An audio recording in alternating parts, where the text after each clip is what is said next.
ওমরা করার পদ্ধতি বিস্তারিত আলোচনা করবেন। কোথায় নিয়ত করব বা এহরাম বাঁধবো, হোটেলে গিয়ে এহরাম বা নিয়ত করলে হবে কিনা, কোথায় কোথায় কি করতে হবে, সঠিক পদ্ধতি ওমরা কিভাবে করব। দেখুন, ওমরাহ এটি 4টি কাজের সমন্বয়। মোট 4টি কাজ আপনি সুচারুরূপে সুন্দররূপে করলে ইনশাআল্লাহ বিদিনিল্লাহ ওমরা সম্পাদিত হয়ে যাবে। তার প্রথমটি হলো এহরাম পরিধান করা, দ্বিতীয়টি হলো তওয়াফ করা, তৃতীয়টি হলো সাই করা এবং চতুর্থটি হলো মাথা মুন্ডন করা পুরুষরা, আর মেয়েরা তাদের চুল ছোট করা। এই 4টি কাজ সুসমাপ্ত করতে পারলে ইনশাআল্লাহ বিদিনিল্লাহ ওমরা সুসম্পন্ন হয়ে যাবে। এর মধ্যে এহরাম আমরা কোথায় বাঁধবো? এহরাম বাঁধার জন্য আমাদের লক্ষ্য রাখতে হবে যে এহরাম বাঁধবো আমরা মূলত মিকাত থেকে। কিন্তু যারা পৃথিবীর বিভিন্ন দেশ থেকে আমরা বিমানে করে ওমরা করতে যাই, মিকাতের উপর দিয়ে বিমান চলে যায়, সেখান থেকে নেমে মিকাতে এহরাম পরা সম্ভব নয়। সেজন্য আমরা যার যার দেশ থেকে এহরাম পরে যাই। আর যদি কারোর সুযোগ থাকে বিমানে এহরাম পরার কিংবা ট্রানজিট ফ্লাইট থাকলে মিকাতের খুব কাছাকাছি গিয়ে এহরাম পরার চেষ্টা করতে পারে, সেটা ভালো হয়। এহরাম পুরুষদের জন্য শিলাবিহীন 2টি কাপড়, একটি পরিধান করার, একটা গায়ে দেওয়ার। আর এহরাম পরিধান করার পর মিকাতে যখন আমরা নিয়ত করে ফেলবো, যদিও আমরা আগে এহরাম পরে ফেলবো, নিয়ত করব মিকাত থেকে। কারণ প্রতিটা ফ্লাইটেই আপনার ওমরাহগামী বা মক্কাগামী যাত্রীদেরকে, ওমরার যাত্রীদেরকে ফ্লাইটে বলা হয়, ঘোষণা দেওয়া হয় যে তারা এখন মিকাত ক্রস করতে যাচ্ছেন, বিধায় যেন নিয়ত করে নেন। অতএব যখন আমরা নিয়ত করে ফেলবো লাব্বাইকা ওমরাতান বলে, এর মধ্য দিয়ে ওমরা শুরু হবে। যদিও কাপড় আগে আমরা পরেছি, কিন্তু ওমরা আরম্ভ হবে তখন থেকে এবং বিধিবিধান সবগুলো প্রযোজ্য হবে তখন থেকে।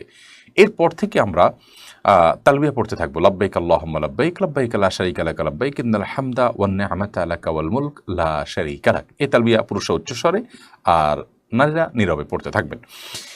এর পাশাপাশি এহরাম পরার পর থেকে নিয়ে এহরামে নিষিদ্ধ কাজগুলো আর করা যাবে না। সেটি হলো কোনো প্রাণীকেও হত্যা করতে পারবো না এহরাম যারা পরিধান করেছেন বা এহরামের নিয়ত যারা করেছেন তারা।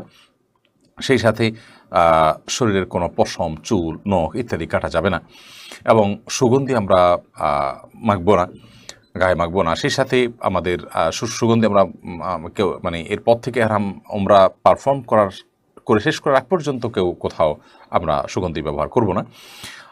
সেই সাথে আপনার এহরামের নিষিদ্ধ যে সমস্ত বিষয় আছে, যেমন মিকাতের এরিয়াতে কোনো প্রাণী হত্যা করা, এগুলো থেকে বিরত থাকতে হবে। এই কাজগুলো আমরা করব না। মাথা ঢাকবো না পুরুষরা এবং সেই সাথে সেলাই বিশিষ্ট কোনো পোশাক আশাক আমরা পরিধান করবো না, সেটা আন্ডারওয়্যার হোক কিংবা গেঞ্জি হোক ইত্যাদি। তাহলে এহরাম পরে তালবিয়া পাঠ করতে শুরু থাকা এবং এহরামের নিষিদ্ধ বিষয়গুলো থেকে বেঁচে থাকা, এর মধ্য দিয়ে আমাদের ওমরা শুরু হলো। এরপর আমরা যখন মক্কায় চলে যাব, হোটেলে গিয়ে রেস্ট করে অথবা যখন সুবিধা হয় তখন আমরা গিয়ে প্রথমে তওয়াফ করব। তওয়াফের প্রত্যেকটা চক্করে আলাদা কোনো দোয়া নাই। বিসমিল্লাহ আল্লাহু আকবার বলে হাজর আসদ পাথরকে হাতের বামে রেখে আমরা হাত দিয়ে ইশারা দিয়ে বিসমিল্লাহ আল্লাহু আকবার বলে তওয়াফ শুরু করব। বাইতুল্লাহর চতুর্পাশে একবার ঘুরে আসলাম, একটা চক্কর হলো। এভাবে 7টা চক্কর আমরা দেওয়ার পর আমাদের তওয়াফ শেষ হবে। এই তওয়াফের সময় দোয়া কবুল হয়, নিজে মনের যে কোনো ভালো আকাঙ্ক্ষাগুলোকে আল্লাহ সুবহানাহু ওয়া তাআলার কাছে নিবেদন করার খুব দারুণ একটি সময় এটি। আর হাজর আসদ পাথরের ঠিক আগের যে কোণাটা, কাবার যে 4টা কোণা, হাজর আসদ পাথর আগের কোণাটাকে রুকনি ইয়ামানি বলা হয়। রুকনি ইয়ামানি এবং হাজর আসদ পাথর এর মধ্যবর্তী জায়গাটাতে রব্বানা আতিনা ফিদ দুনিয়া হাসানা ওয়া ফিল আখিরাতি হাসানা ওয়া কিনা আযাবান নার, এই দোয়াটি বিশেষ করে পাঠ করব। এছাড়া পুরো জায়গা জুড়ে বিশেষ করে আমরা দোয়া করব, আল্লাহর প্রশংসা করব, নবী সাল্লাল্লাহু আলাইহি ওয়াসাল্লামের প্রতি দরুদ প্রেরণ করব।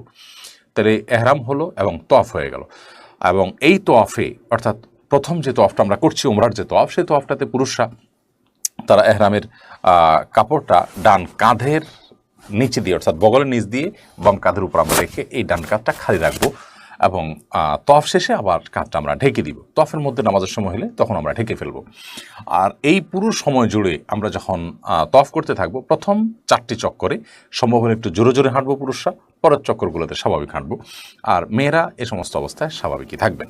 মেয়েরা এহরামের কাপড়ের মধ্যে তাদের স্বাভাবিক পোশাকই পরবেন, অতিরিক্ত সাজসজ্জা ইত্যাদি থেকে বিরত থাকবেন এবং যথাসম্ভব তারাও নীরবে তালবিয়া পাঠ করতে থাকবেন। আর তাদের মুখমণ্ডল তারা পরপুরুষের দৃষ্টিতে আসবে এরকম আশঙ্কা তৈরি হলে তখন তারা ঢেকে ফেলবেন, আর অন্য সাধারণ অবস্থায় তারা খোলা রাখবেন। সাধারণত আজকাল ওমরার সময়টাতে প্রচুর মানুষ থাকে চতুর্পাশে, বিধায় মুখে সরাসরি কোনো নেকাব না বেঁধে ক্যাপ ট্যাপ ইত্যাদি দিয়ে কোনো কাপড় ঝুলিয়ে দিয়ে আমরা পর্দা এবং ওমরা একই সঙ্গে করতে পারি। তওয়াফ শেষ হয়ে গেলে এরপরে তওয়াফের 2 রাকাত নামাজ পড়ব। প্রথম রাকাত সূরা কাফরুন, দ্বিতীয় রাকাত সূরা ইখলাস পড়া সুন্নাত, অন্য কোনো সূরা পড়লে আদায় হয়ে যাবে। এর পাশাপাশি জমজম পানি পান করা, জমজম পানি একটু শরীরে মাখানো, মাথায় দেওয়া, মুখে দোয়া, এবং সেই সাথে আপনার হাজরে আসওয়াদ পাথর এবং বাইতুল্লাহর যে দরজা, এই দুটা মধ্যবর্তী জায়গা, যেটাকে হাতিমে কাবা বলা হয়, যেটাকে আপনার কি বলে এটাকে, দোয়া কবুলের গুরুত্বপূর্ণ একটা জায়গা মিজাবে রহমত, সেখানে আমরা হাত রেখে দোয়া করতে পারি যদি সুযোগ হয়। কিন্তু অনেক ভিড় থাকে আজকাল, সেটা সম্ভব হয় না। হাজরে আসওয়াদ পাথর চুমা দিতে গিয়ে কাউকে কষ্ট দেওয়ারও কোনো সুযোগ নেই।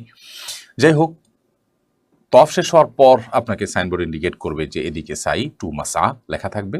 সেখানে গিয়ে আপনি সাফা পাহাড়ের উপর দাঁড়িয়ে প্রথম কিবলামুখী হয়ে লা ইলাহা ইল্লাল্লাহু ওয়াহদাহু লা শারীকা লাহু লাহুল মুলকু ওয়া লাহুল হামদু ওয়া আলা কুল্লি শাইইন কাদির পড়বেন। ইন্না সাফা ওয়াল মারওয়াতা মিন শাআইরিল্লাহ ফামান হাজ্জাল বাইতা ওয়া তামারা ফালা জুনাহা আলাইহি আন ইয়াতাওয়াফা বিহিমা ওয়া মান তাতাওয়া খায়রান ফাইন্নাল্লাহা শাকিরুন আলিম। আপনি সম্ভব হলে পড়বেন, আর না পড়লে অসুবিধা নেই, তবে পড়তে পারলে ভালো, দেখে দেখে পড়তে পারি আমরা চাইলে।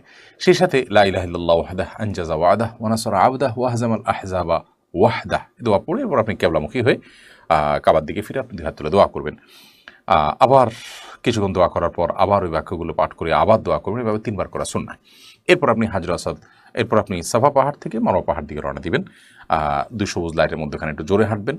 মারওয়া পাহাড়ে গিয়ে আবার একইভাবে সাফা পাহাড়ে যেরকম দোয়া করেছেন একইভাবে দোয়া করবেন, এবং সাফা পাহাড় থেকে মারওয়া পাহাড় থেকে আবার সাফা পাহাড়ে আসবেন। সাফা থেকে মারওয়া গেলেন, একটা চক্কর হয়ে গেল, আবার আসলেন আরেকটা চক্কর হয়ে গেল। যে গিয়ে আসা একটা চক্কর না, বরং যাওয়া একটা, আসা আরেকটা, এবার মোট 7টা চক্কর হবে। সাফা থেকে শুরু হবে, মারওয়া গিয়ে শেষ হবে। চক্কর চলাকালীন সময় আপনি জিকির আজকার তাসবিহ তাহলিল পড়তে পারেন, আল্লাহর কুদরত নিয়ে চিন্তা ভাবনা করতে পারেন, মক্কার ইতিহাস নিয়ে চিন্তা ভাবনা করতে পারেন, সেই সাথে জমজমের পানি এবং এই সাফা মারওয়া যে আল্লাহর নিদর্শন, সেগুলো নিয়ে চিন্তা ভাবনা করতে পারেন।